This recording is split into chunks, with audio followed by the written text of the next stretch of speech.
um prazer estar aqui nessa primeira conferência de casais. Nós tivemos no passado, por vários anos, eu tive o privilégio e a honra de estar com vocês nas vidas saudáveis de casais, num resort, tudo, mas eu creio que dessa vez os irmãos subiram um patamar para incluir mais irmãos, tornar esse tipo de evento mais acessível para a maioria dos irmãos. E o número praticamente que dobrou, comparado ao ano passado. Isso é muito encorajador. Nós temos muita coisa para passar para os irmãos. Eu preciso também de muita misericórdia do Senhor e graça para poder passar dentro do plano, dentro do tempo que nós temos. Por isso eu peço aos irmãos que a partir desta reunião sejamos, claro, na chegada tem inscrição, todas essas coisas, possamos começar no horário para nós podemos cobrir todos os pontos que a gente quer passar para os irmãos. O encargo é muito forte. E também abrir um tempo, se possível, para perguntas e respostas, se é que é pertinente, né? Os irmãos poderão fazer algumas perguntas e assim por diante. Mesmo com 200 e poucos casais, o ambiente é bastante íntimo, né? Esse foro é bastante íntimo para a gente ter esse tipo de ambiente. Se tivesse 2.000 irmãos, daí fica mais difícil. Mas aqui os irmãos fizeram uma coisa muito boa, colocaram assim como se fosse uma sala de visita, com os estantes lá atrás, com flores aqui na frente. É como se fosse uma grande sala de visita aqui. Então nós estamos em casa, esperamos que vocês se sintam à vontade e possamos desfrutar. E possamos abrir o nosso coração para o que o Senhor quer falar. Hoje de manhã nós queremos dar início a esse encargo. O tema desta conferência de casais é levando o meu casamento para o próximo nível. Existe hoje um conceito na gestão Next Level, chamado Next Level, próximo nível. Isso se aplica a todos os aspectos da nossa vida, na nossa vida profissional, na nossa vida particular, na vida da igreja e também quero aplicar dessa vez na nossa vida matrimonial. O grande inimigo de nós irmos para o próximo nível é a zona de conforto. Comfort zone em inglês, zona de conforto. A gente está acostumado, a gente entra numa rotina e a gente não avança mais. Não avança mais. Isso afeta a nossa vida espiritual, afeta a liderança da igreja e afeta a nossa vida matrimonial. Existem muitas separações hoje, isso é preocupante. Não só entre os incrédulos, mas no meio evangélico existem muitas e muitas separações e para o nosso espanto e também é alarmante o número de separações que hoje existe na vida da igreja. Em qualquer lugar que a gente vai, nós vemos ameaças ou possibilidades de separação. Mesmo entre irmãos que servem, irmãos que cooperam, muitas vezes o casamento aparentemente está bem, mas por detrás já existe conversa sobre separação.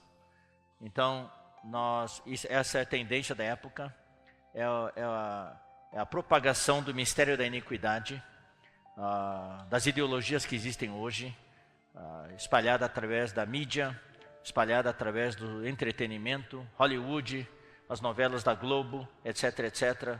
Jogam esses conceitos na cabeça nossa, aqueles que assistem muita televisão, e nós somos influenciáveis.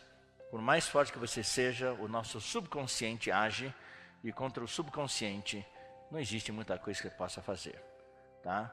Leva talvez meia geração, mas no final a gente se entrega, sem querer. É que nem, por exemplo, a queda da cortina de ferro. Era uma cortina de ferro, e a China tinha a cortina do bambu. Ambas as cortinas caíram. Por quê?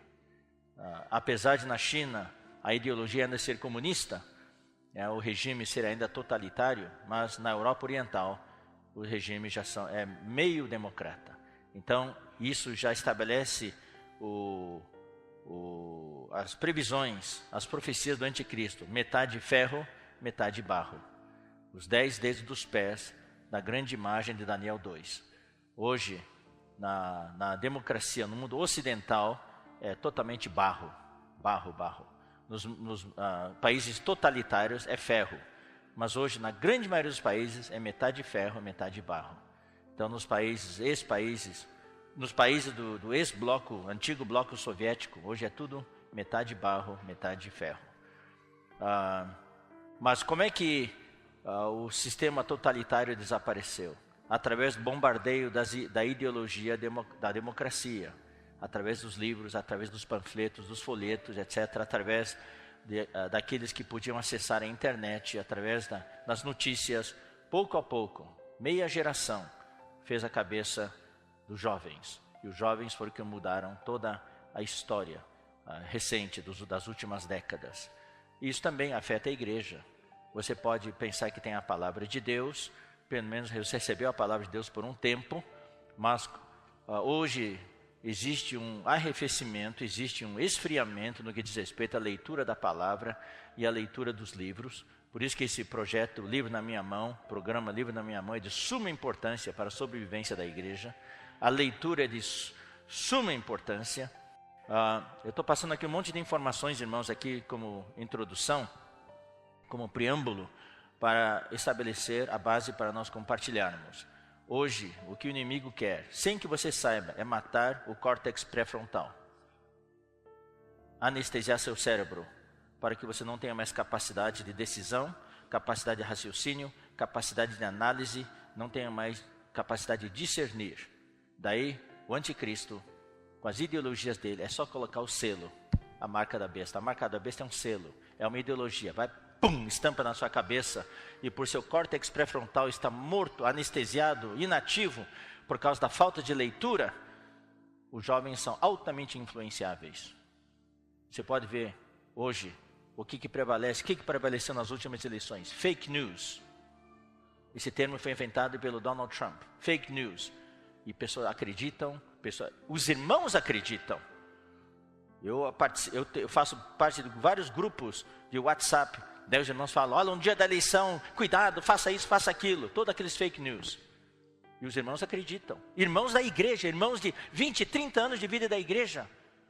Quando o anticristo soltar uma notícia, os irmãos vão atrás. A Bíblia fala, se o Senhor não tivesse abreviado aqueles dias, até os eleitos serão enganados. Queridos irmãos, por isso que eu quero encorajar, especialmente vocês casais, vocês têm filhos, ou nós fazemos o trabalho como casal e pais, ou nós vamos perder essa próxima geração.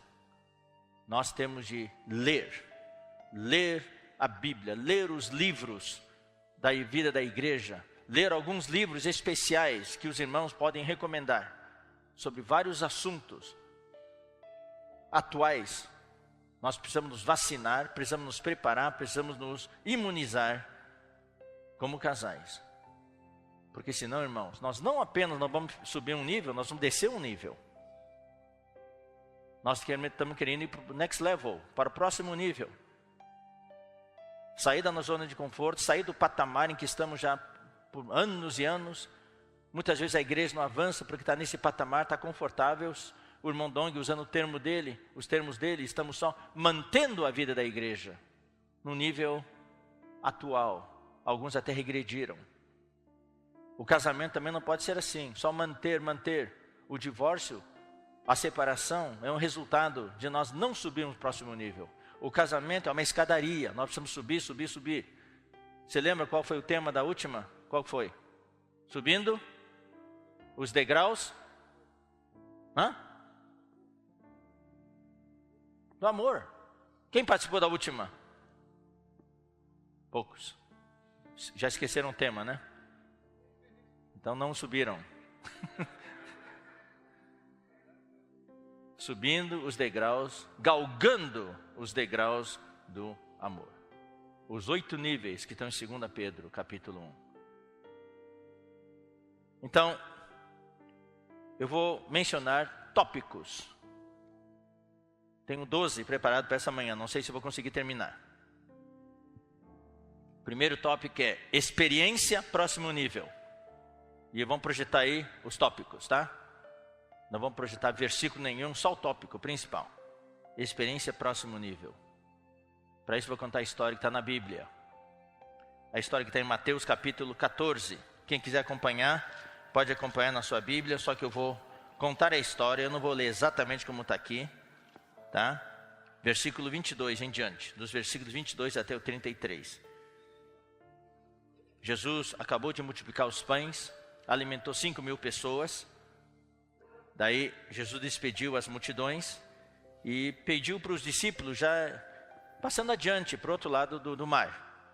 Eles entraram num pequeno bote, num pequeno barquinho e foram. Daí Jesus subiu ao monte para orar sozinho. Jesus sempre fazia isso. Ele tinha uma vida de oração. Daí, caindo a tarde, à noite, ele estava sozinho em cima do monte. O barco já estava longe, lá no meio do mar, mas tinha um problema. Aqui no versículo 24 fala, o barco estava açoitado, sendo açoitado pelas ondas, porque o vento era contrário. Eu quero dizer uma coisa, queridos irmãos, eu não vou mentir para vocês, não vou passar ilusões para vocês, dizendo, irmãos, a partir de agora o seu casamento vai ser uma bonança, vai ser mar tranquilo, vai ser em dia ensolarado. Eu vou dizer para vocês, vou profetizar, vai ter muitas ondas açoitando o seu casamento. Os ventos sempre vão ser contrários. Não se iludam de que na igreja, com o Senhor, você vai ter vento favorável. O que o inimigo quer fazer é arruinar seu casamento, o que o inimigo quer fazer é destruir seu casamento, fazer seu casamento afundar. Então tenha certeza, vocês como um casal têm que se unir e saber o que espera vocês são ventos contrários. E o que vai vocês podem esperar? É ondas gigantescas açoitando o seu barco. O que me alarma é o seguinte, o vento já são contrários, muitas ondas, e o marido rema para um lado e a esposa rema para o outro lado. Quantos casais que eu conheço, marido rema para um lado e esposa para o outro. Eu vou aplicar para a igreja, uma igreja com 30 irmãos, não consegue avançar, tem 5 irmãos responsáveis, ou 4, 2 irmãos remam para um lado, 2 irmãos remam para o outro lado. Como é que a igreja vai avançar? Como é que o casamento vai avançar? Pelo menos eu espero que no casamento, marido e esposa e os filhos remem todos para o mesmo lado.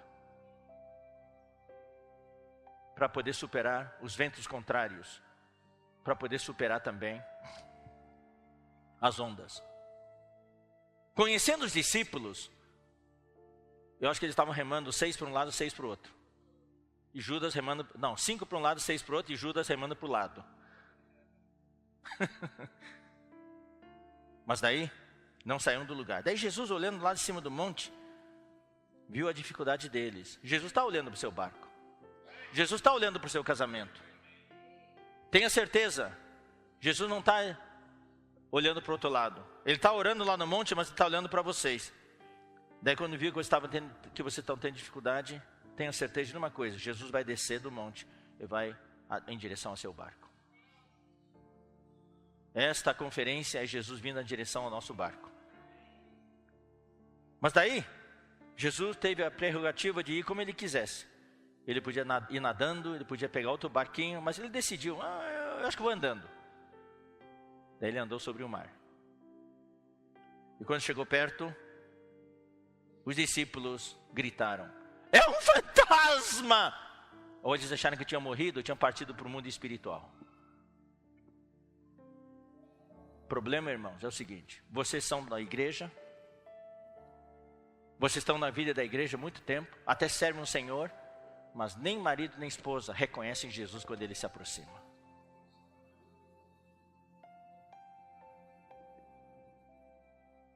Pensa que é um fantasma. Isso mostra o grau de intimidade que o casal tem com respeito às coisas de Deus. Estão servindo juntos, talvez não oram juntos, não tem intimidade espiritual, não consegue reconhecer o Senhor. Tudo bem que depois da morte e ressurreição, Jesus já tinha outra aparência que os discípulos não têm reconhecido. Até aí a gente pode até entender. Mas Jesus não tinha morrido nem ressuscitado. Jesus estava lá com eles. Algumas horas atrás, Jesus estava com eles. Nem assim o reconheceram. Jesus muitas vezes vem para a sua vida, vem para o seu casamento, andando sobre o mar. Dizendo para vocês, eu estou andando sobre o mar. Eu quero dar um milagre para vocês. Mas nem assim a gente reconhece Jesus. Daí Jesus falou, gente, calma, sou eu. Sou eu. Daí, eu já posso imaginar. Irmão, estou inserindo cenas aqui, que não está aqui, mas eu tenho certeza que foi assim. Daí, tirando Pedro, os outros discípulos, João, o Tiago, Bartolomeu, o André falando, graças a Deus, é o Senhor. Uau! O André, puxa, eu pensei que era um fantasma mesmo, mas é o Senhor. Que bom, né? Aleluia, é o Senhor. Senhor, obrigado. É você que está vindo. Puxa, agora estamos tranquilos. Daí puxaram a coberta, foram debaixo da coberta e foram descansar. Isso quer dizer o quê? Zona de conforto. Só se preocupavam com a sua segurança, com o seu bem-estar. É o que se prega hoje. O evangelho da prosperidade. Dinheiro, saúde. Tendo dinheiro e saúde, está tudo bem. E trabalho. Realização pessoal. Manter as aparências exteriores.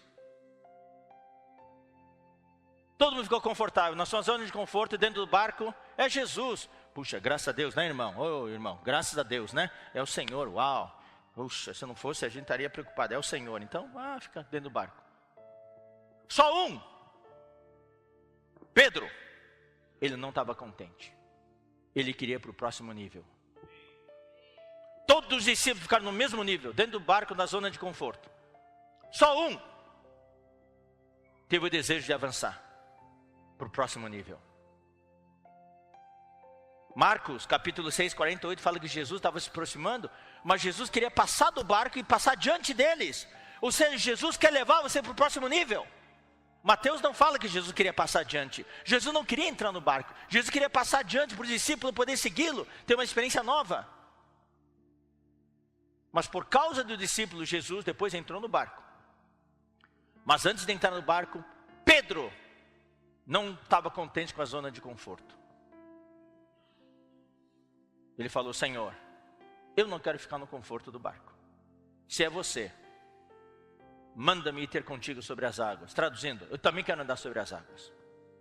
Eu quero sair da caixa. Eu quero sair do barco. Eu quero ter uma experiência fora da caixa. Essa é uma experiência, esse é um termo também usado na gestão. Em mentoreamento, na gestão, nas empresas. Foi dado um problema, um quadrado, uma caixa, vários pontos dentro. E o problema é o seguinte, o desafio. Unam os pontos com lápis sem tirar o lápis do papel. Unam os pontos com 5 traços. Daí todo mundo tenta unir os pontos dentro da caixa. E ninguém consegue unir os pontos. A solução é que para unir os pontos, ninguém falou que não podia pegar o risco não podia sair da caixa. Então quem pega aquele lápis, sai da caixa, volta, sai da caixa de novo, volta, sai da caixa de novo, volta, consegue unir os pontos. Isso daí, existe um termo hoje, pensar fora da caixa. A nossa oração é tudo dentro da caixa. Senhor, me abençoa, me guarda, Senhor, me dá segurança, me dá paz, me dá comida, me dá roupa, me dá... Quem está orando fora da caixa hoje? Como casal, quem está orando fora da caixa? Senhor, eu quero uma experiência nova. Eu não quero ficar nesse nível. Como marido e esposa, como esposa e marido, nós queremos uma experiência fora da caixa. Uma experiência de andar sobre o mar. Um milagre na nossa família. Com relação ao nosso casamento, com relação aos nossos filhos. E Pedro teve essa oração. Senhor, eu quero andar sobre as águas. Daí que respondeu Jesus? Vem! Eu vou dizer uma coisa para vocês. Se você orar fora da caixa, a resposta de Jesus sempre vai ser, vem!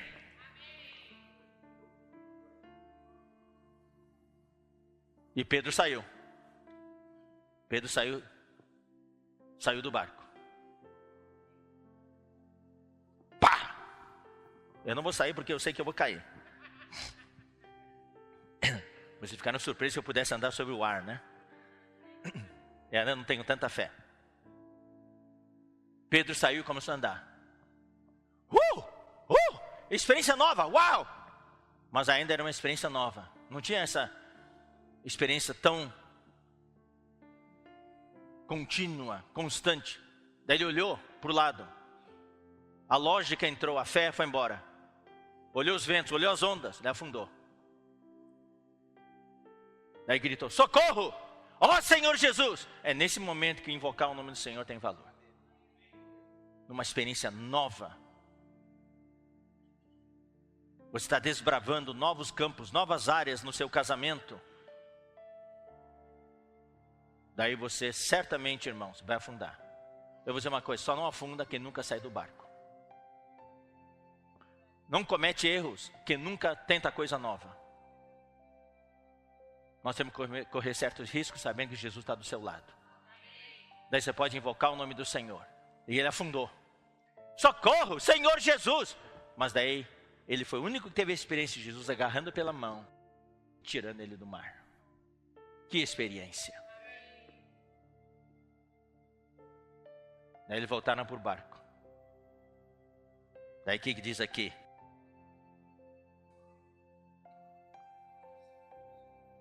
Versículo 30. Reparando, porém, na força do vento, teve medo e começando a submergir, gritou: Salva-me, Senhor! E prontamente Jesus, estendendo a mão, tomou e lhe disse: Homem de pequena fé, por que duvidaste? Subindo ambos para o barco, cessou o vento. E os que estavam no barco, na zona de conforto, só podiam orar assim, ó: verdadeiramente és filho de Deus. Daí chegaram na praia, o barco parou lá, desceram do barco. 11 discípulos estavam sequinhos. Só um discípulo estava molhado. 11 discípulos só tiveram uma história para contar. Mas só um discípulo teve uma experiência e um testemunho para dar. Que tipo de casal você quer ser? Um casal que só conta a história dos outros? Ou um casal que tem uma experiência pessoal com o Senhor? Que tem um testemunho para dar? Você quer ser um casal seco ou um casal molhado? Que mesmo tenha afundado, mas você experimentou Jesus estendendo a mão, tirando vocês da água. Sair da zona de conforto. Existe em Efésios 3:20 uma oração, um versículo que nos encoraja a orar fora da caixa. Ali fala: porque Deus é poderoso para fazer infinitamente. Não é fazer um pouquinho mais. Agora, o que é o infinitamente? Sei lá. É um 8 deitado, não sei até onde vai, mas a Bíblia fala infinitamente mais do que tudo quanto pedimos ou pensamos.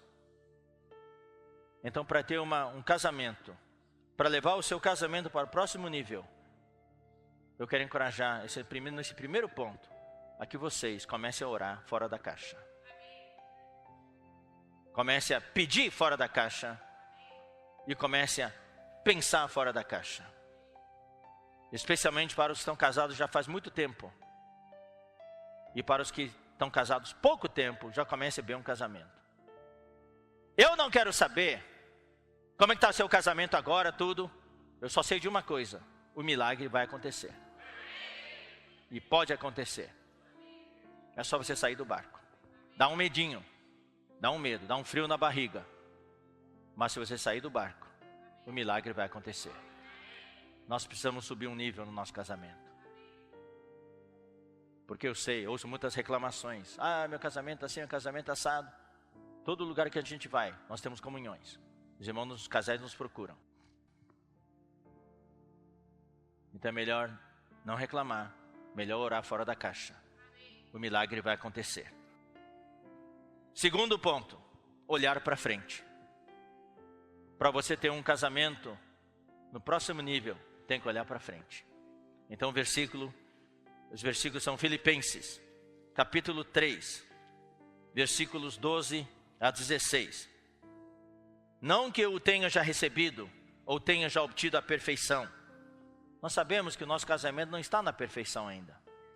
Mas prossigo para conquistar aquilo para o que também fui conquistado por Cristo Jesus.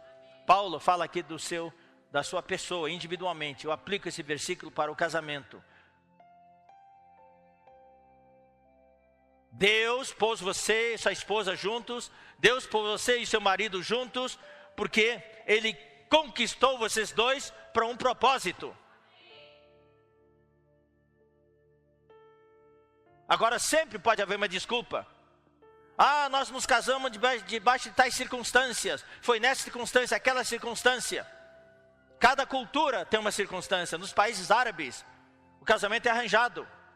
Na China, o casamento é arranjado. Eu vi meus pais, desde pequeno, contando histórias. A maioria dos meus tios, todos os casamentos foram arranjados. Você acredita que no casamento arranjado pode haver o amor? Pessoas só dizem que não. Aí que está. Deus pode mudar a situação. Na estabilidade familiar, não existe nenhum país como a China, casamento estável como na China. E a grande maioria dos casamentos arranjados. É por causa da cultura. Hoje não, hoje a China daí mudou. Influência da cultura ocidental, mas também o número de divórcios aumentou drasticamente. Na China não havia separação. Eu não estou defendendo casamento arranjado ou não casamento arranjado. Eu estou dizendo, não importa a origem do seu casamento. Tem gente que vai procurar gente para aconselhamento matrimonial. O amor acabou. Eu disse, acabou mesmo? Acabou mesmo? Morreu, não tem mais nenhum sentimento? Não, ainda tem. Eu falei, se tem um sentimento do tamanho de uma folhinha, do tamanho de um grão de arroz, o casamento pode voltar. O amor pode voltar, o amor pode brotar. É que o que acontece, eu dou essa ilustração, porque eu tive uma experiência com meus pais, eu aprendo muitas coisas, aprendi muitas coisas com meus pais, vendo a situação, eu aplico. Uma vez lá na fazenda do meu pai, lá no Rio Grande do Sul, o encarregado passou herbicida em vez de inseticida para matar a lagarta. Daí se enganou, colocou herbicida e pulverizou a soja e matou a soja, dessecou todas as folhas. Aí, apavorado, ele foi lá procurar meu pai entrou na fazenda, olhou lá, a fazenda não era muito grande e a área afetada foi enorme. Meu pai, o coração simplesmente se derreteu. Daí ele chamou um engenheiro agrônomo, perguntou para ele para dar a opinião dele. Se devia passar grade, arar a terra de novo, replantar ou fazer o quê? Daí o agrônomo se ajoelhou e examinou a planta e falou, Senhor Samuel, você crê em Deus? Meu pai falou, claro, eu sou cristão. Falei assim, então, ore a Deus, reze a seu Deus para chover. Porque se chover, ainda tem esperança de que essa soja volte a brotar e frutificar. Meu pai falou, como? Está sequinho. Eu falei, se ajoelha aí, seu Samuel. Se ajoelhou, olharam, bem na ponta de cada pé de soja, havia uma folhinha verde, tamanho de um grão de arroz, que não foi afetado por causa de um fenômeno dos líquidos chamado tensão superficial.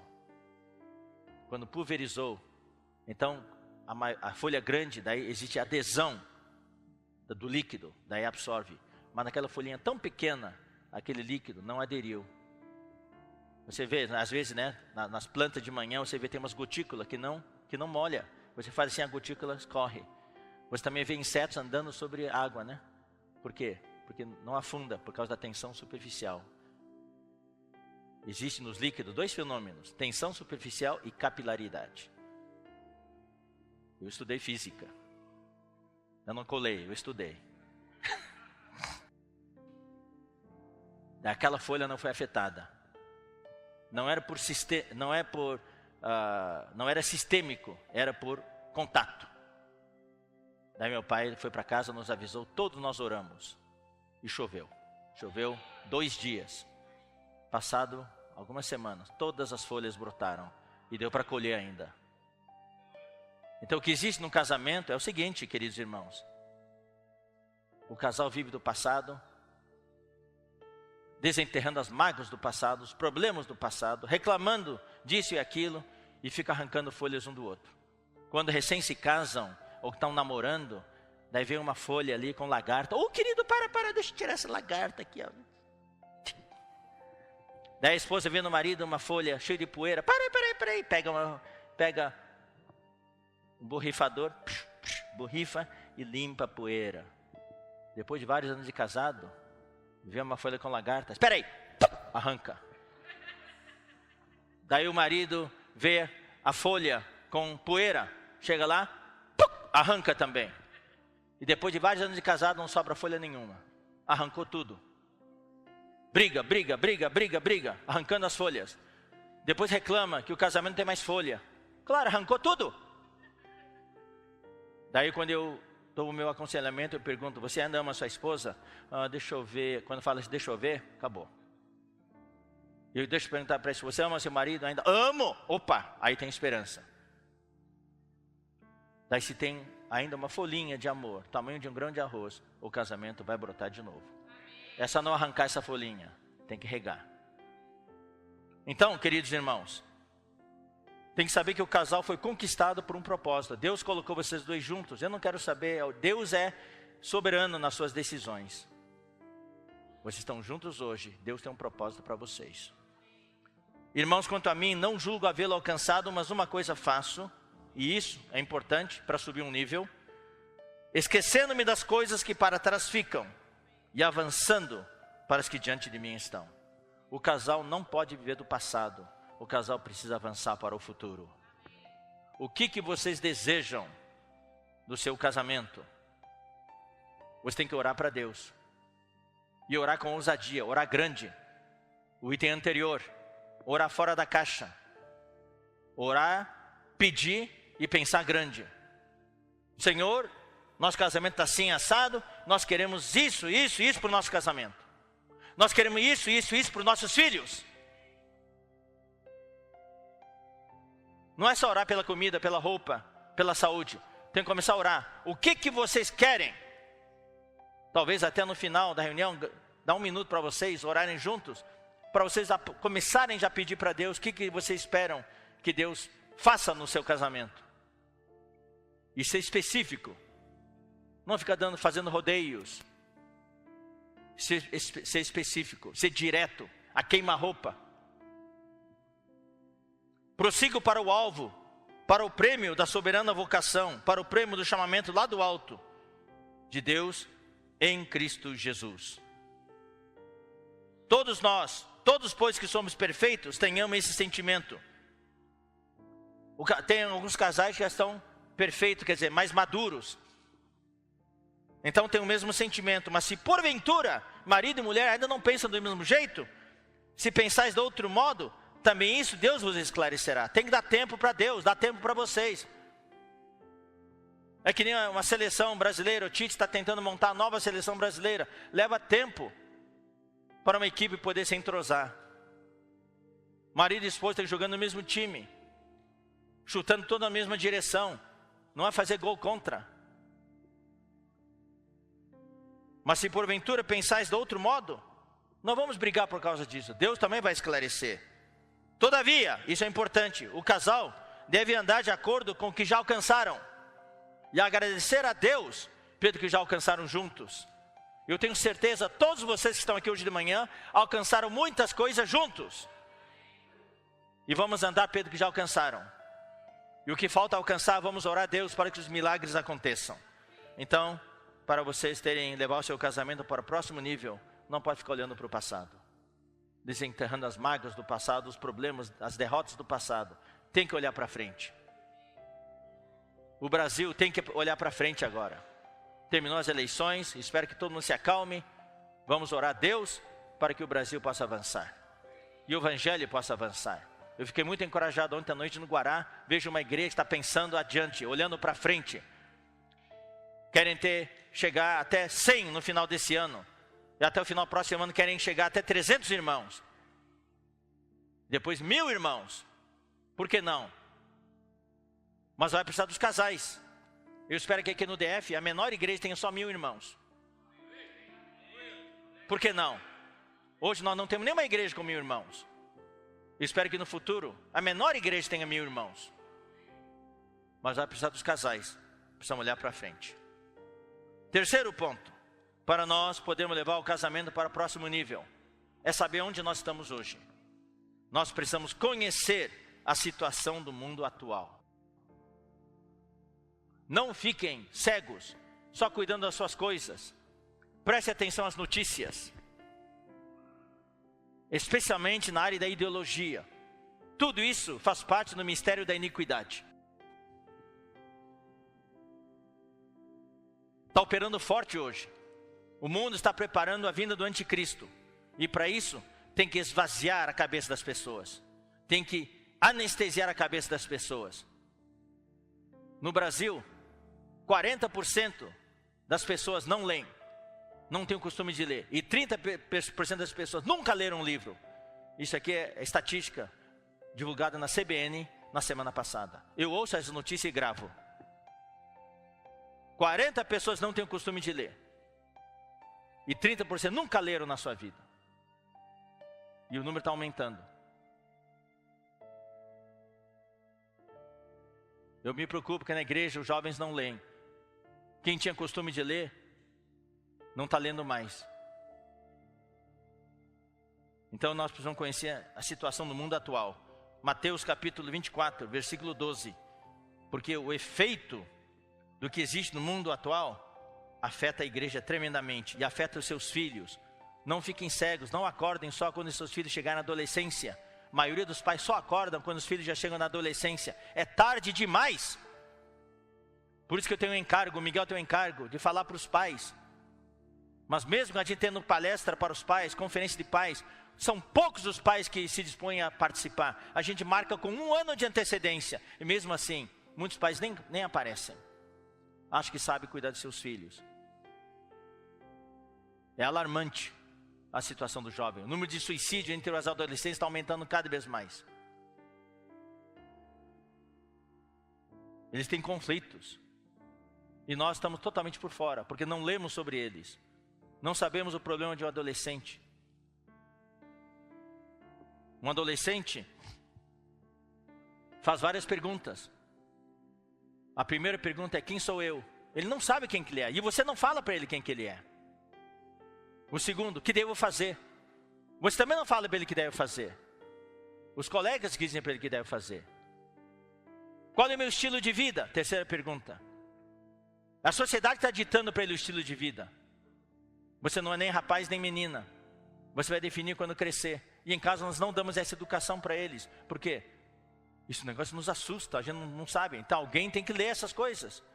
Os pais têm que se atualizar. Tem que conhecer a situação do mundo atual. A situação socioeconômica do mundo, nós temos que estar por dentro. A situação política. Nós não nos envolvemos em política na igreja. A única missão que Deus deu para a igreja é pregar o evangelho. Única missão. Deus não pediu para a igreja salvar o país através do governo. A igreja sim deve orar pelo governo. Para que nós tenhamos dias tranquilos para poder pregar o evangelho. Esse fim de semana, todas as igrejas evangélicas vão ter que fechar as portas. Com exceção aquelas que estão registradas oficialmente. E para isso, a gente divulgou, tem que ter 100 mil membros assinando, e cada assinatura, R$100 de reconhecimento de firma. Imaginem, 100 mil, R$100, 10 milhões de reais, para poder legalizar uma igreja. De onde que vai conseguir 100 mil pessoas? Por isso que você assistiu aquele vídeo da Angola, os irmãos todos no chão, com pano de saco e cinza, chorando. Na Venezuela, uma situação está cada vez pior. Na China, que teve abertura, a repressão voltou. Estão confiscando as Bíblias de novo.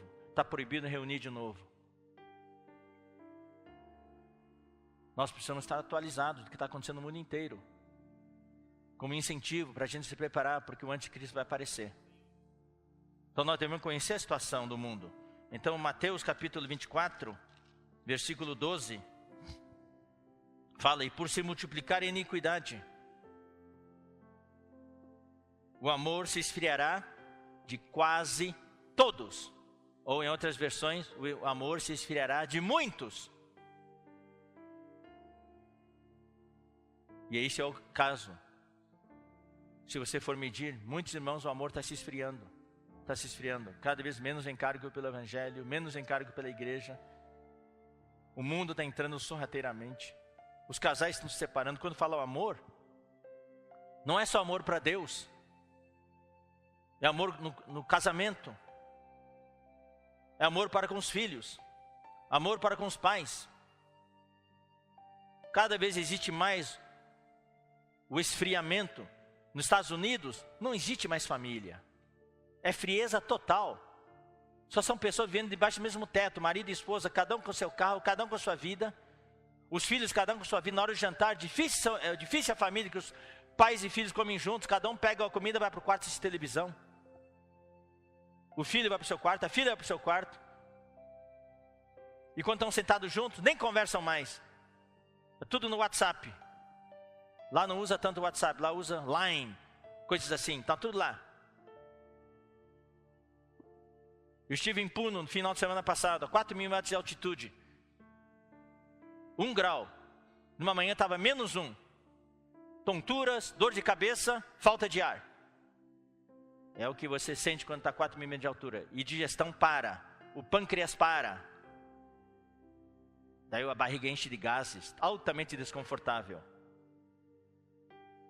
Toda vez que eu vou para essas alturas, seja em La Paz, o Miguel está em La Paz agora esse final de semana, orem por ele. Está passando pelos mesmos sintomas lá. Mas daí, na sexta noite, tinha 700 pessoas. Dos 700 pessoas, palestra para os pais. 550 eram convidados, pessoas de fora. Eu perguntei para eles, quando foi a última vez que vocês se sentaram com seus filhos para conversar? Não é falar de roupa, de escola, é conversar.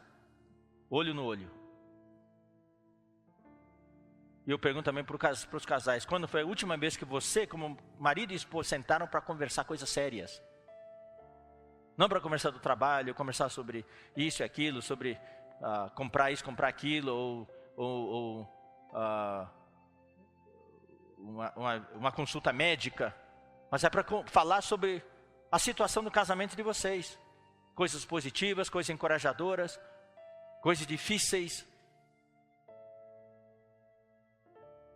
Talvez o marido está muito nervoso, daí tem que conversar para explicar por que está nervoso assim. Quando foi a última vez? Então nós precisamos saber, isso é tudo esfriamento do amor. São pessoas vivendo debaixo do mesmo teto, mas isolados um do outro. É como se fossem colegas numa república, morando juntos só. E o que existe é rotina, familiaridade, mas falta intimidade. Não estou falando de intimidade física, estou falando de intimidade psicológica, emocional, afetiva. Amor, carinho. Então nós precisamos conhecer a situação do mundo atual. Precisamos conhecer a situação. Não adianta, irmãos. Isso aqui é uma conferência de casais, mas a vida dos nossos filhos nos afeta como casal. Nós precisamos saber dos perigos que os nossos filhos estão encontrando já hoje. Eu oro para que nunca aconteça, mas pode acontecer. Se nós não tomarmos cuidado, lá na frente vai aparecer problema de identidade sexual nos seus filhos. Alguns vão querer sair do armário e declarar que não é mais que um menino fala, eu não sou homem não, sou mulher, com a cabeça toda confusa.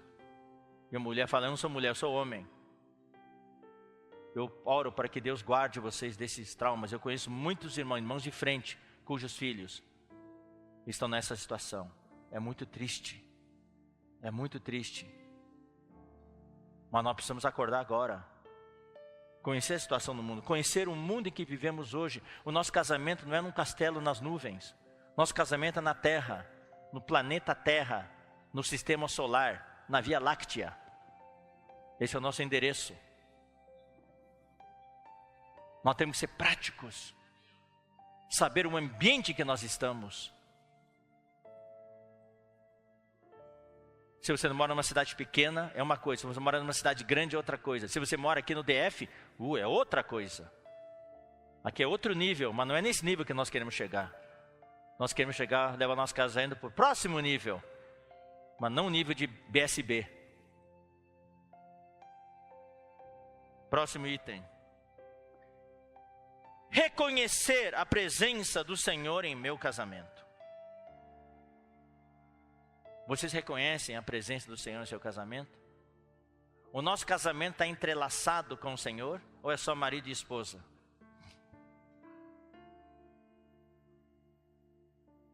Vamos ler Mateus capítulo 18. Mateus capítulo 18.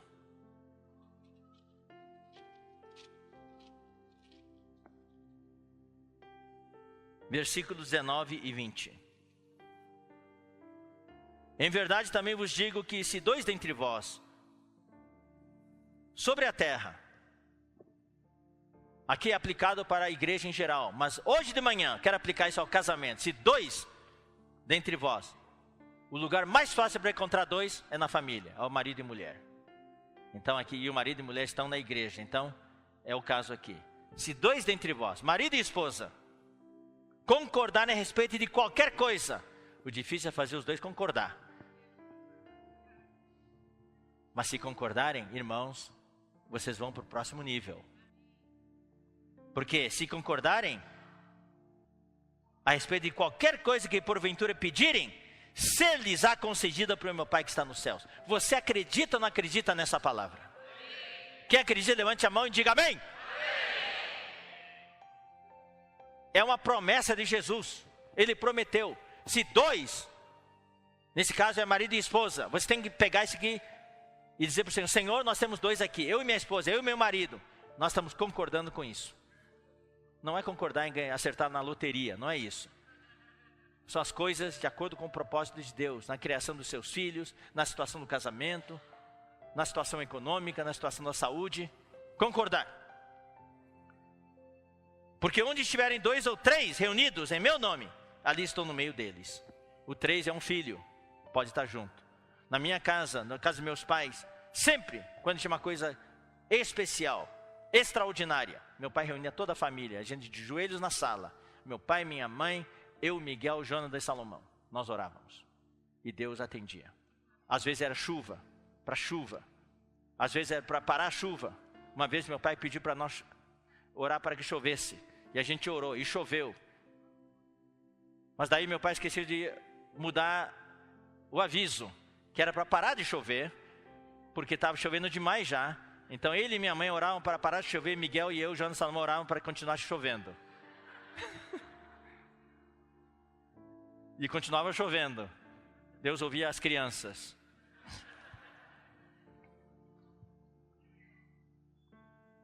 Reconhecer a presença do Senhor. Deus está presente no seu casamento? Ou só quando vocês precisam? No dia a dia, no momento que vocês acordam, vocês sentem a presença de Deus na cozinha, quando estão tomando café, na copa, vocês sentem a presença de Deus? Deus está lá? Quando vocês conversam, Deus está lá? Quando vocês brigam, Deus está lá? Se é para brigar, vamos brigar com Deus presente, para ser testemunha de que eu ganhei a briga. E eu falo assim, se é para brigar, eu vou brigar liberando o meu espírito. Brigar para valer, para ganhar. Deus tem que estar presente. Eclesiastes 4:12.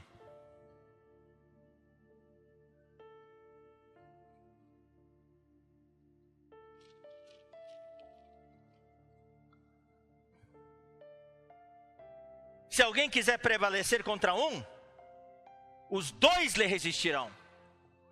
Por isso que o casamento é importante. O inimigo ataca um. Quando os 2 estão unidos, os 2 vão se levantar e o inimigo é derrotado.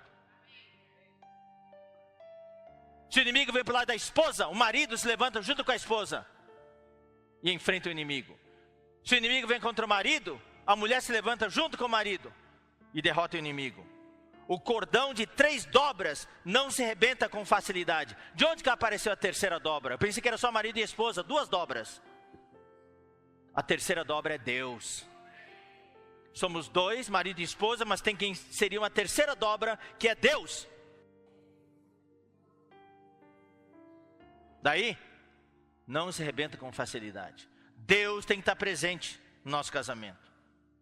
Precisamos reconhecer a presença do Senhor em meu casamento. Romanos 1:19.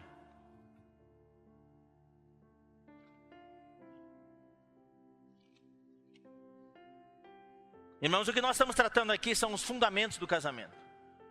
Não estamos falando de coisas elevadíssimas, estamos falando de coisas de pé no chão. Os fundamentos, para a gente poder subir um degrau. Entrar no próximo nível. 1:19. Porquanto o que de Deus se pode conhecer é manifesto entre eles, porque Deus lhes manifestou. Queridos irmãos, Deus está toda hora se manifestando a mim e a você. A mim e minha esposa, e a você e seu marido, você e sua esposa. Mas o problema é que a gente não reconhece. Não reconhece. Vamos ler Provérbios 3, versículos 5 a 6.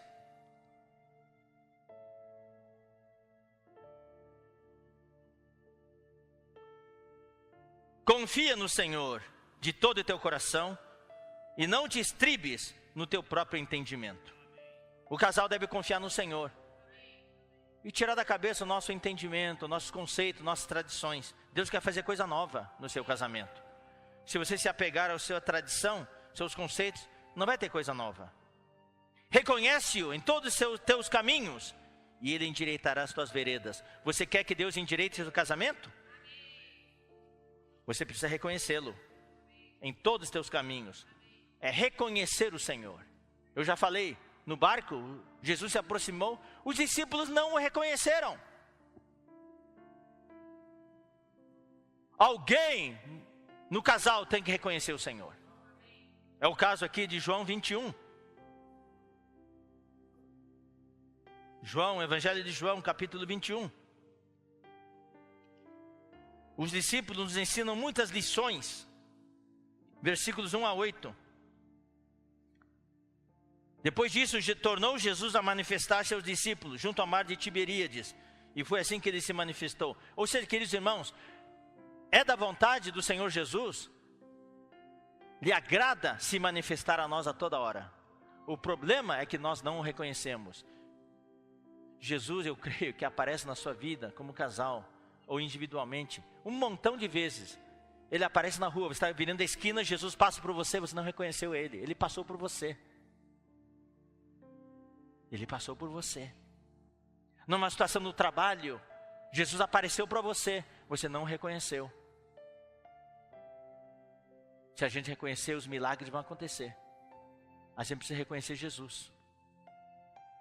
Tem que ficar esperto a partir de agora. E outra coisa, quando Jesus voltar, só vai ser arrebatado quem reconhecer Jesus. Watchman Nee, ele vivia da seguinte maneira, quando ele andava na rua, ele vivia na expectativa que virando a esquina Jesus estaria ali. Já pensou? Estavam juntos Simão, Pedro, Tomé, chamado Dídimo, o Dídimo aqui, ó. Cadê ele? Saiu, ó. Natanael, que era de Caná da Galileia, os filhos de Zebedeu, 1, 2, e mais 2 de seus discípulos, 7 pessoas. Pedro levou 6 pessoas para pescar lá. Disse-lhe Simão Pedro, eu vou pescar, eu vou voltar para a minha velha atividade. Disseram-lhe os outros, também nós vamos contigo. Saíram e entraram no barco, e naquela noite nada apanharam. Mas ao clarear da madrugada, estava Jesus na praia. Jesus estava lá. Eu vou dizer uma coisa, irmãos queridos, no seu barco, muitas vezes você passa por um tempo assim, não apanha nada, está difícil. Jesus está na praia, mas você não o reconhece. Levanta o olho, dá uma olhadinha se Jesus não está na praia, dá uma olhadinha. Marido e esposa, dá uma olhadinha neste momento se Jesus não está na praia esperando por vocês. Para de olhar para os seus problemas. Levante a cabeça, dá uma olhadinha na praia, para ver se Jesus não está lá. Daí Jesus perguntou-lhes, filhos, você tem alguma coisa para comer? Responderam, não, não temos não. Ele não pegou nada. Então Jesus lhe disse, lançai a rede à direita do barco e achareis. E assim fizeram. Quando jogaram assim, puxaram. Puxa, não puderam acreditar. Não conseguiram puxar a rede, tão grande era a quantidade de peixes. Alguém reconheceu que era Jesus? Por enquanto ainda não. Mas quando eles puxaram a rede, estava tão pesada a rede. Um deles, o discípulo a quem Jesus amava, aquele discípulo a quem Jesus amava, disse a Pedro, é o Senhor. Ele reconheceu. Alguém na família, ou marido e esposa, tem que reconhecer o Senhor. Chega numa situação, daí de repente aparece uma situação lá, e daí alguém tem que dizer, ou marido ou esposa, é o Senhor. Alguém tem que reconhecer o Senhor. Reconhecer a presença do Senhor no meu casamento. Jesus está toda hora aparecendo, mas o problema é que passa o dia inteiro e nós não reconhecemos. Ele apareceu 7 vezes. Alguém tem que reconhecer o Senhor. Mas quando o discípulo, a quem Jesus amava, que era João, falou, é o Senhor. Aí nessa hora, Simão Pedro mostrou que ele era realmente alguém que vivia fora da caixa. Daí ele de novo saiu do barco. Só que ele não foi andando não, ele se atirou para nadar mesmo. Ele se cingiu com a sua veste, amarrou na cintura a sua veste e se lançou no mar. Mas os discípulos, outros, vieram na zona de conforto. De novo, só Simão Pedro se molhou. Todos os outros discípulos ficaram sequinhos, dentro do barco, no conforto, na zona de conforto, puxando os peixes. Nessa hora, queridos irmãos, Simão não estava nem aí para os peixes, ele queria o Senhor. Ou você está preocupado com os peixes? Muitas vezes o Senhor faz um milagre e a gente fica preocupado com os peixes. Simão queria o Senhor. E foi para ele que o Senhor falou, tu me amas 3 vezes. Senão, Simão Pedro teve outra experiência com o Senhor que os outros discípulos não tiveram. Ele teve um diálogo pessoal com o Senhor. Então, queridos irmãos, Simão Pedro, mais uma vez, teve uma experiência próximo nível. Ele não reconheceu o Senhor, mas ele agiu quando o outro reconheceu o Senhor. Então, no casal, alguém tem que reconhecer o Senhor e alguém tem que pular no mar para trazer uma nova experiência para a família. 5º item: renovar o meu casamento.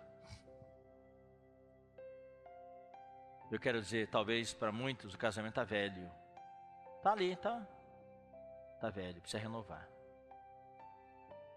Nessa vez nas eleições, quantos % do Congresso foi renovado? Teve senadores e deputados eleitos que não gastaram quase nenhum dinheiro em campanha eleitoral. Só usaram método inovado de propaganda eleitoral através da internet, nas redes sociais. E foram eleitos. Isso mostra que o povo brasileiro, tirando o mérito disso, daquilo, o povo brasileiro está pedindo por renovação. O presidente eleito é o melhor, é o ideal? Talvez não. Estados Unidos também, o Trump, não é o ideal. Mas Deus precisa de pessoas, muitas vezes não ideais, mas pelo menos que tenham um pouco de temor dele e que ele possa usar. Claro, o Trump se embanando a hora toda, falando coisas erradas, mas ele foi o que teve coragem de aplicar o que o governo dos Estados Unidos, o Congresso dos Estados Unidos aprovou em 1998 e mudar a capital de Israel, mudar a embaixada dos Estados Unidos para Jerusalém. Desde 1998 que isso foi aprovado pelo Congresso, mas nenhum presidente teve coragem. Ele teve.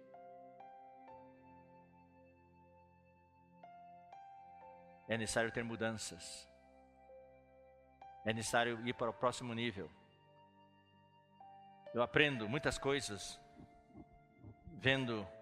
assistindo notícias. Então, quando eu assisto notícias, eu não só assisto ou ouço para me informar. Eu procuro extrair lições para aplicar na minha vida espiritual, na minha vida profissional. Então, na Copa do Mundo, aprendi muitas coisas. Aprendi com o Zidane, que deixou o Real Madrid depois de ter ganho, parece, 7 títulos para o Real Madrid, 3 Champions League seguidos. Nunca teve um técnico assim. Daí ele se demitiu. Foi um choque para todo mundo. Ele falou, se eu não me demitir agora, o Real Madrid não vai mais avançar. Precisa de uma nova experiência, precisa ir para o próximo nível. México, vocês gostaram quando o México ganhou da Alemanha? A gente lavou a alma, né? Teve uma sensação de vingança. E o México lutou heroicamente, mas de novo não conseguiu passar das oitavas. Então saiu o ditado que eu aplico para a igreja: jogou como nunca e perdeu como sempre. Na igreja nós trabalhamos como nunca, com pouco resultado como sempre. Mas isso vai mudar, irmãos. Vai mudar. O Brasil é um país que eu conheço que mais trabalha. Então, no mês passado, 3 semanas atrás, eu vi a notícia na CBN. Compararam as bolsas de valores dos Estados Unidos e Brasil. Nossa bolsa de valores é a Bovespa. Comparado com dados de 10 anos atrás e hoje. Em volume em reais, aumentou bastante. Mas tomando dólar como referência, a Bovespa, depois de 10 anos de atividades, não aumentou seu valor em 1 centavo. Em dólar, ficou igual. Enquanto isso, a Bolsa de Nova York, no Wall Street, Dow Jones Industrials, aumentou seu valor 3 vezes mais. E o Nasdaq, que são as 30 empresas de tecnologia, aumentou seu valor 6 vezes mais. O Brasil permaneceu no mesmo patamar, não foi para o próximo nível. Nosso casamento também. A gente não pode ficar lutando e ficando no mesmo nível. Nós temos que subir um patamar. Depois subir outro patamar. Até a volta do Senhor. Deus quer usar vocês, queridos casais. Não é só para ter um casamento bom. O nosso objetivo é Deus nos usar na vida da igreja. É ser úteis a Deus na vida da igreja. E para isso nós precisamos renovar o nosso casamento. Renovar. Quem não se renova hoje nas empresas, em tudo, todas as áreas, fica para trás. Na igreja também precisamos renovar. Renovar a liderança, renovar a nossa maneira, o casamento, muito mais. Então, 2 Coríntios 4,16.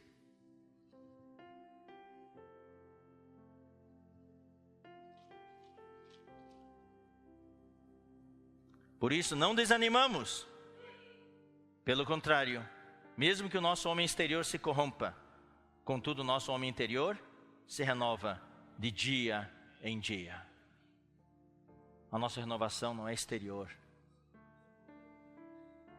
Não é aplicar botox. Não é esticar a pele. Fazer, como é que chama? Aqui na barriga, como chama? Lipo.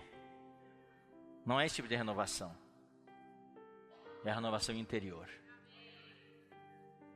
Nosso homem interior se renova de dia em dia. Romanos 12:2 fala que não nos conformemos com este século. O século aqui é o aion, é o mundo atual, mundo moderno, com as suas tendências, com as suas ideologias. Muito facilmente nós nos adaptamos, nos conformamos ideologicamente. E os costumes, tudo. Nos habituamos com as coisas e aceitamos como padrão as coisas deste século. Não, nós não nos conformamos com este século. Antes nos renovamos pela transformação da nossa mente.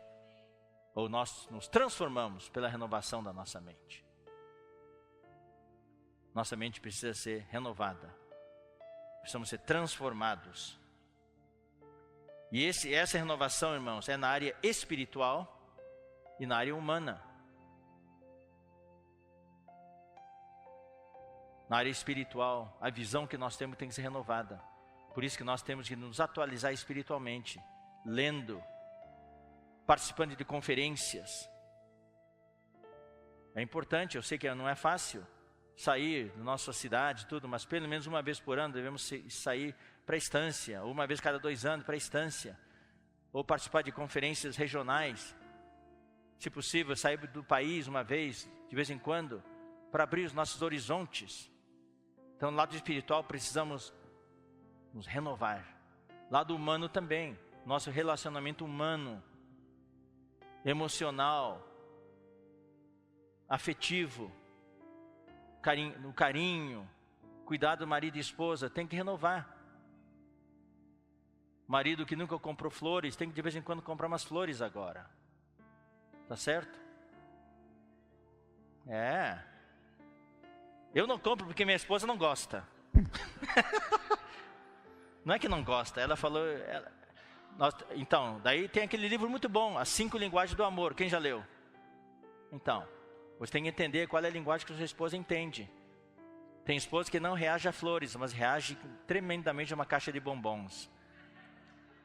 Então não compre flores, compre uma caixa de bombons. Então, existe os 5, a linguagem de amor. Outros não se reagem a presentes, mas reagem a palavras de carinho. Então, você tem que dar palavras de carinho. Tá? Renovar. Esposo para o marido igual. Na área física, na intimidade sexual, também. Isso é uma coisa muito difícil de falar publicamente, mas também. Renovar. A parte sexual é muito importante no casamento. Muito importante.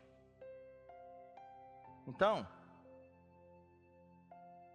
existe um grande problema, que é a velhice, o envelhecimento do casamento. E com o envelhecimento vem a dureza do coração. Vamos ler o versículo de Jeremias 7, 24.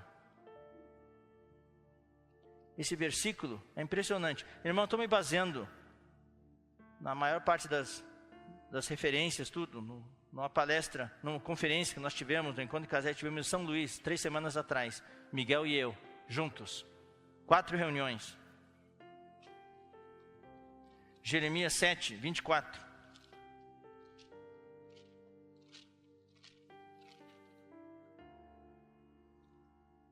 Olha só, como é incrível esse versículo. Mas não deram ouvidos, nem atenderam, porém andaram nos seus próprios conselhos e na dureza do seu coração maligno. Olha só, andaram para trás e não para diante. Deixa eu perguntar, o seu casamento está andando para trás ou para frente? Eu espero que seja para frente, mas também sei que talvez alguns estejam andando para trás. É por isso que também estão aqui.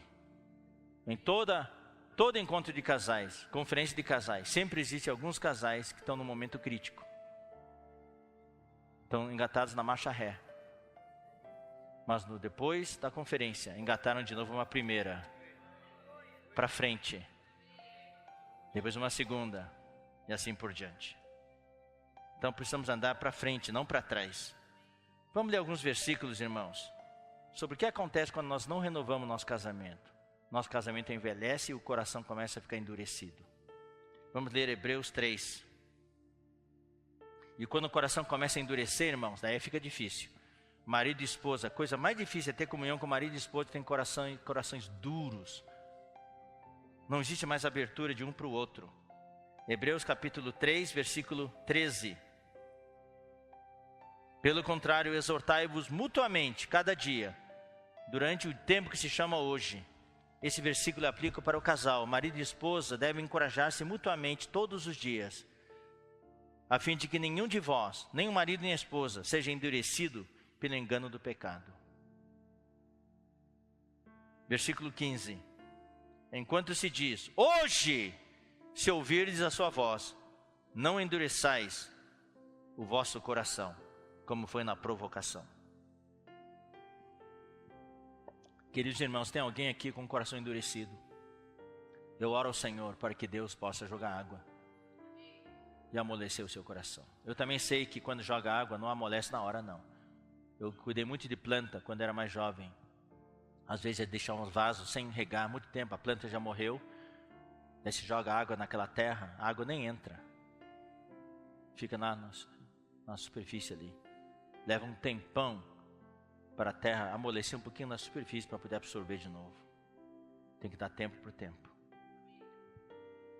Jeremias 18, 12. Jeremias tem muitos versículos falando da dureza do coração, porque o povo naquela época estava com o coração muito endurecido. Jeremias capítulo 18, versículo 12.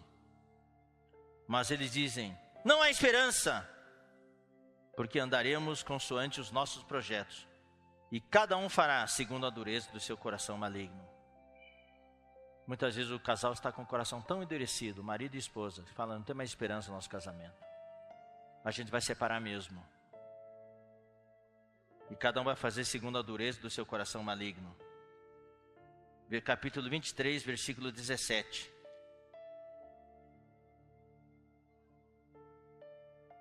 Dizem continuamente aos que me desprezam. O Senhor disse, paz tereis, E ao qualquer que anda segundo a dureza do coração, dizem, não virá mal sobre vós. Então, de novo aqui, a dureza do coração.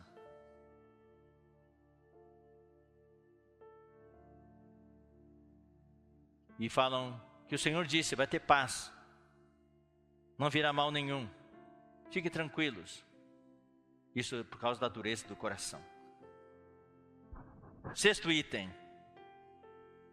para nós subirmos ao próximo nível, nós precisamos estar cientes do processo que existe hoje para a destruição da família.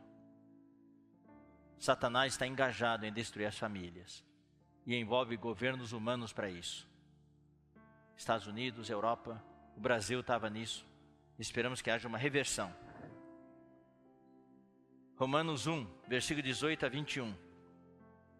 Aqui são vários versículos que nos tornam cientes do processo de destruição da família, dos bons costumes, das morais, da moralidade, dos valores. Tudo está sendo destruído hoje. Estamos na era pós-moderna, com a invasão das ideologias. A situação realmente está muito difícil. Está muito difícil ter filhos. Então, irmãos que perguntam assim, então devo ter filhos? Acho que não vou ter filhos não. Para não criá-los, não saber criar, depois perdê-los. Daí talvez o Senhor demore para voltar até você criar seus filhos. Então não é uma questão de ter ou não ter filho, é questão realmente de ter a visão. Mesmo que você não tenha filhos, talvez você ainda tenha problemas. Romanos 1, versículo 18. A ira de Deus se revela do céu contra toda impiedade e perversão, injustiça dos homens, que detêm a verdade pela injustiça. Hoje só se fala mentiras, falsidades. As verdades de Deus estão sendo retidas hoje. Porquanto que de Deus se pode conhecer, é manifesto entre eles, porque Deus lhes manifestou. Mas as pessoas escolheram simplesmente ignorar Deus. Porque os atributos invisíveis de Deus, assim o seu eterno poder, como também a sua própria divindade, claramente se reconhecem desde o princípio do mundo, sendo percebidos por meio das coisas que foram criadas. Tais homens são por isso indesculpáveis. Porquanto, tendo conhecimento de Deus, não o glorificaram como Deus, nem lhe deram graças. Antes se tornaram nulos em seus próprios raciocínios, obscurecendo-lhes o coração insensato. Essa é a tendência hoje, é o que existe no mundo hoje. Tendo conhecimento de Deus, sabendo que Ele existe, não o glorificam como Deus. Isso está influenciando a sociedade. Grandes massas estão entrando nisso. Versículos 28 a 32. E por haverem desprezado o conhecimento de Deus, o próprio Deus os entregou a uma disposição mental reprovável, para praticarem coisas inconvenientes, cheios de toda injustiça. Agora vem uma série de itens que caracterizam o mundo de hoje. Então nós precisamos saber que todos esses itens contribuem para a destruição da família, do casamento, nossos filhos. Injustiça, malícia, avareza e maldade, possuídos de inveja, homicídio, contenda, dolo e malignidade, sendo difamadores, caluniadores, aborrecidos de Deus, insolentes, soberbos, presunçosos, inventores de males. E o resultado é desobediente aos pais.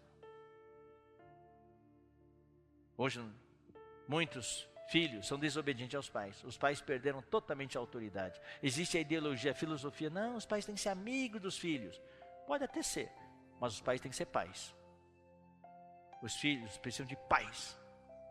Podem ser amigos de vez em quando, mas no momento de autoridade tem que ser pais, tem que ter autoridade. Hoje, os filhos desafiam a autoridade dos pais. Não obedecem. Não sabem obedecer. Daí não obedecem aos professores. Não obedecem à autoridade, não obedecem à polícia. E muito menos na igreja obedecem à liderança da igreja. Essa é a tendência hoje. Insensatos, pérfidos, sem afeição natural. E sem misericórdia.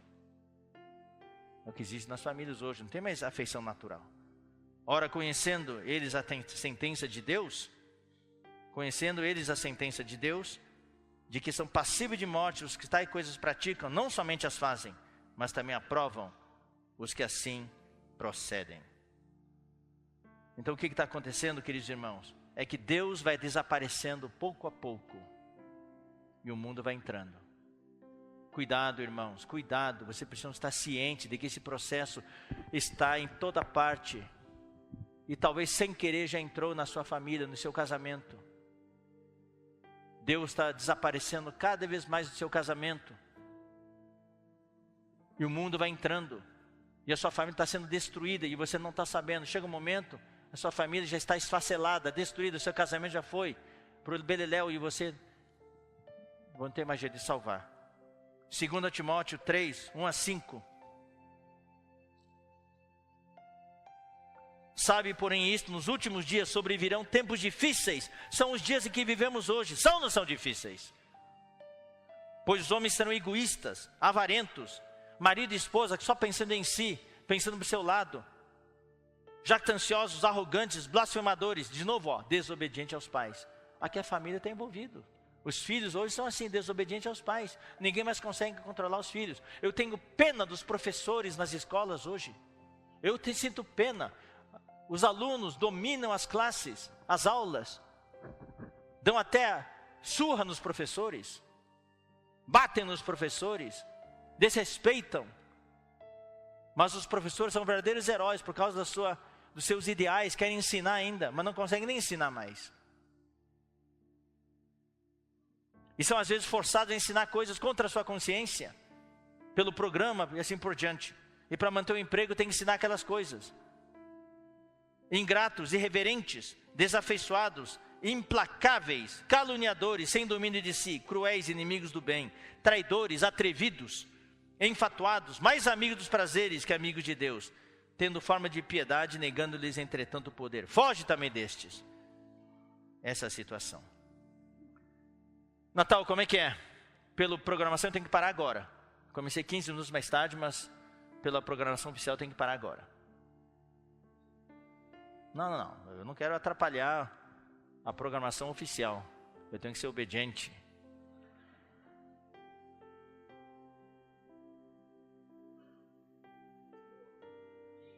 Eu vou continuar um pouquinho mais só. Talvez mais 10 minutos, tá? Daí talvez a dinâmica, encurtar um pouquinho a dinâmica, né? Tá? Agora vem um item. Esse item é sensível. Item 7. Deus odeia a separação. Deus odeia o divórcio.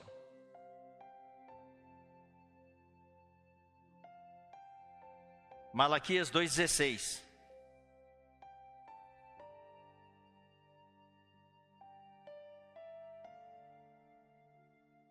O último livro do Antigo Testamento.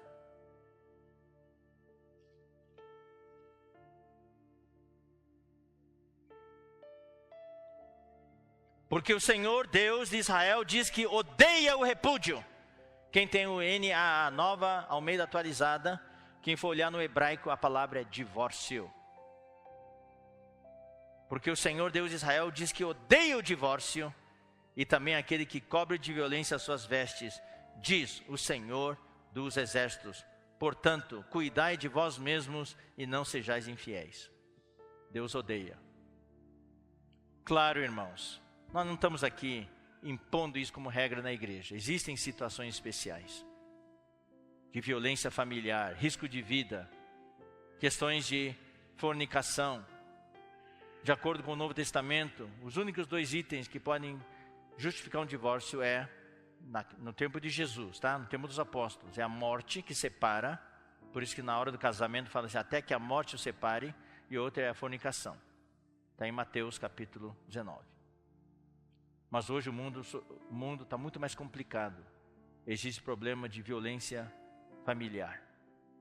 Que a esposa ou o marido, às vezes não é o marido que bate na esposa, é a esposa que bate no marido. Então existe risco de vida. Então, nós não estamos aqui impondo regras. Mas a Bíblia também permite a separação no Novo Testamento. Mas também tem certas regras. Tá? Então vamos ler aqui.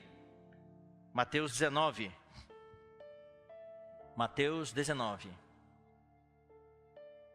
Essas são as palavras de Jesus. Versículos 1 a 9. Eu falo isso porque, irmãos, o Miguel tem falado muito sobre essa questão de divórcio. Nós que percorremos as igrejas, o número de irmãos está crescendo, querendo se separar. E a gente vai dizer, separou, não pode reunir mais? Então, muitos irmãos vão parar de reunir. Também não estamos aqui para tolerar qualquer coisa. Então, é muito difícil hoje ser líder da igreja. Muito difícil. Nós temos casos em que marido e mulher separam.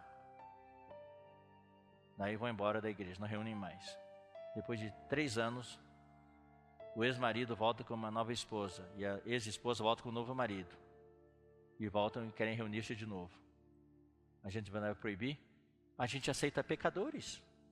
Aceita no evangelho. Vamos agora barrar os irmãos? É difícil, irmãos.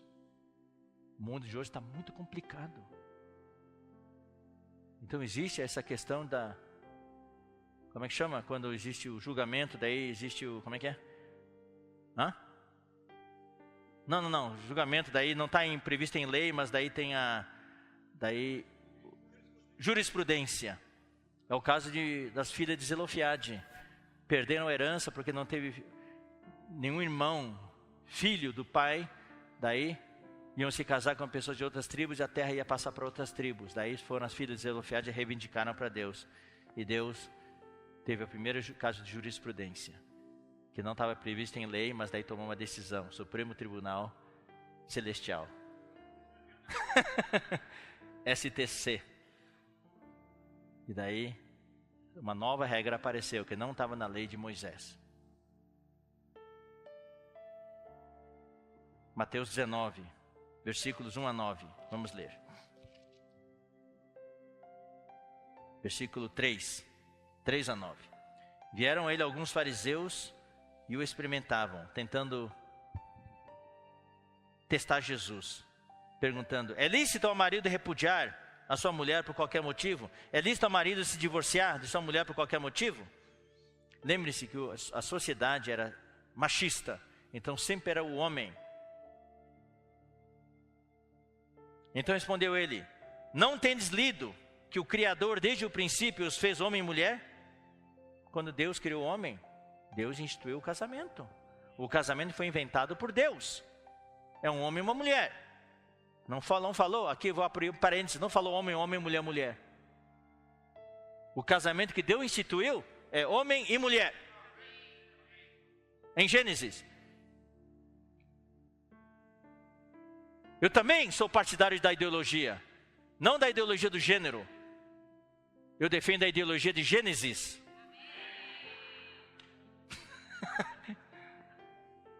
Voltar ao princípio. E que disse, por esta causa deixará o homem pai e mãe e se unirá à sua mulher, tornando-se os dois uma só carne. Irmão, nós vamos depois voltar aqui e destrinchar isso aqui, item por item. Revelação demais aqui. De modo que já não são mais dois, porém uma só carne. Portanto, que Deus ajuntou, não o separe o homem. Ou seja, não tem divórcio. Replicaram-lhe, por que então Moisés mandou dar carta de divórcio e divorciar-se? Respondeu Jesus, por causa da dureza do vosso coração. Está vendo? Razão, de novo, é dureza do coração. Quando o coração está duro, não tem jeito. É separação.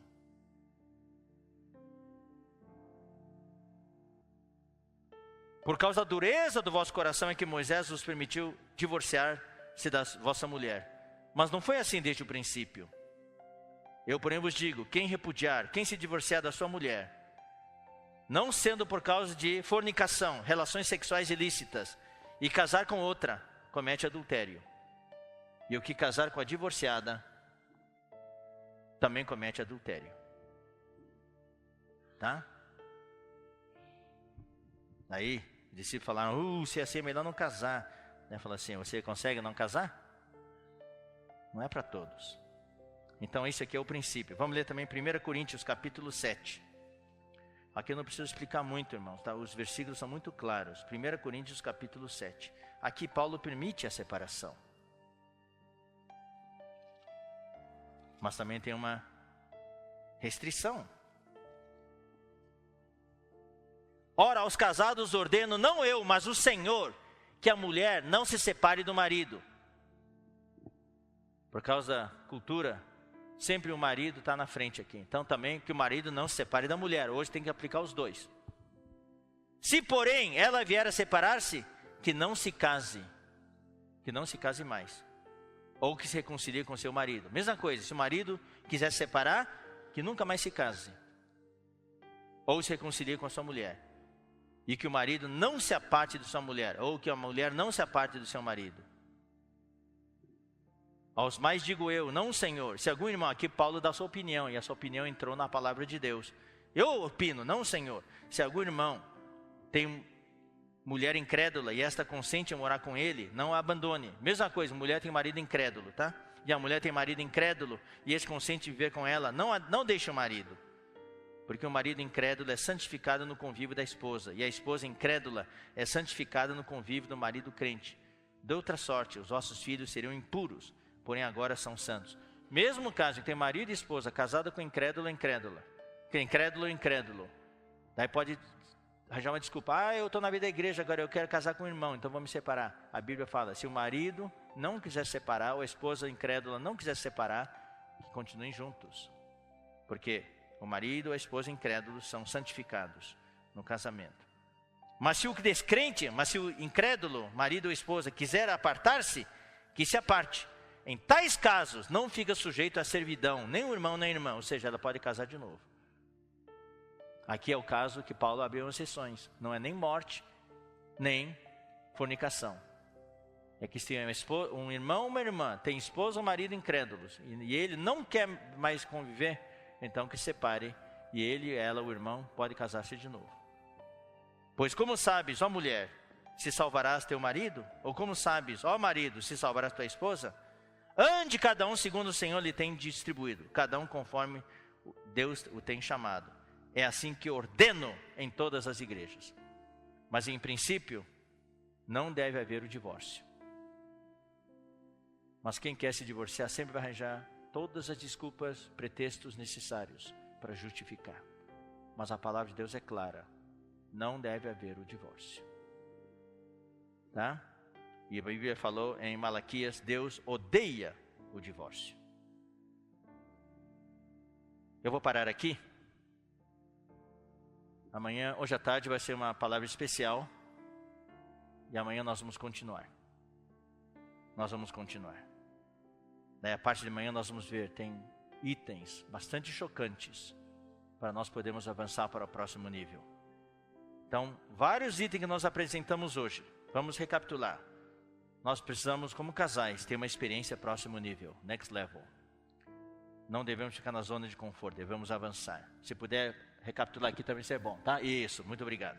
Segundo, como casais que querem avançar para o próximo nível, precisamos olhar para frente. Para de olhar para trás, vamos olhar para frente. Os dois olhando para frente. Terceiro, vamos conhecer a situação do mundo atual.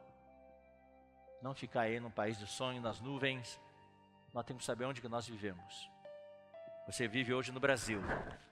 E você especificamente vive na área de DF. É diferente daqueles que vivem no Rio Grande do Sul. É outra realidade. Então nós precisamos saber a realidade que vivemos. E como nosso casamento nessa realidade pode avançar.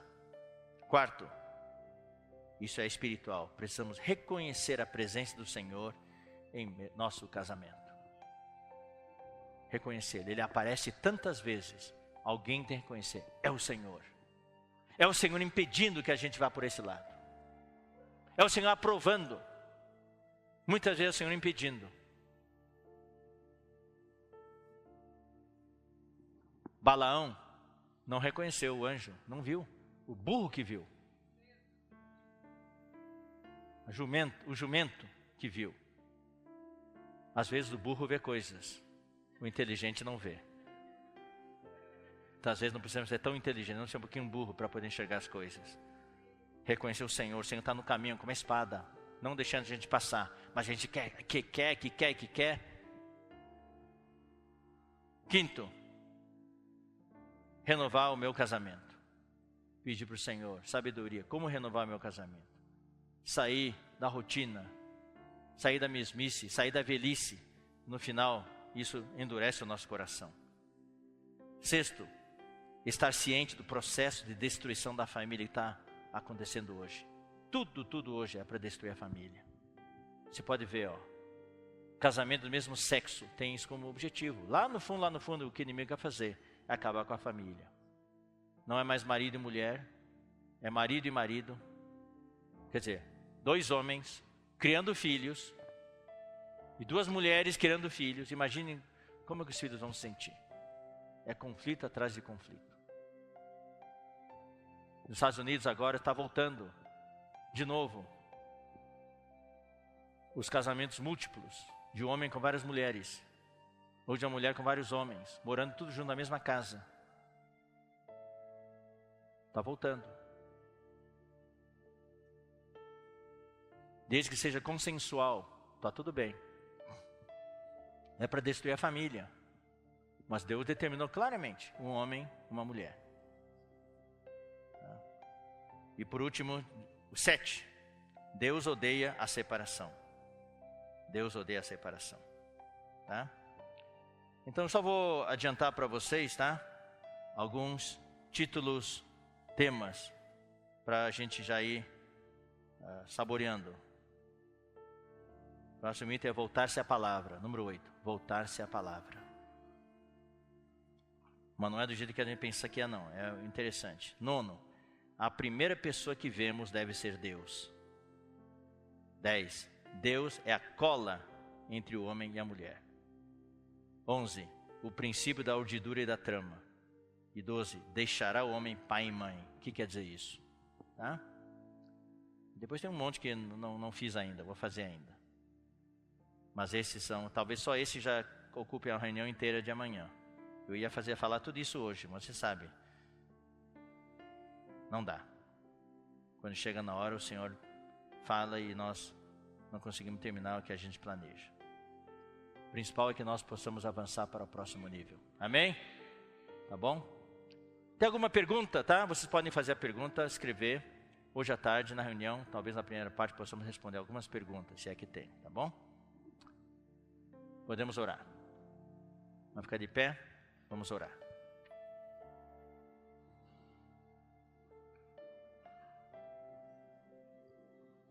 Senhor, nós te agradecemos por esta manhã. Eu oro por todos os casais presentes. Abençoe esses casais. Salva-nos da velhice. Salva-nos de termos corações duros. Amolece os nossos corações. Renova o nosso casamento. Senhor, também nos faz cientes do mundo em que vivemos hoje.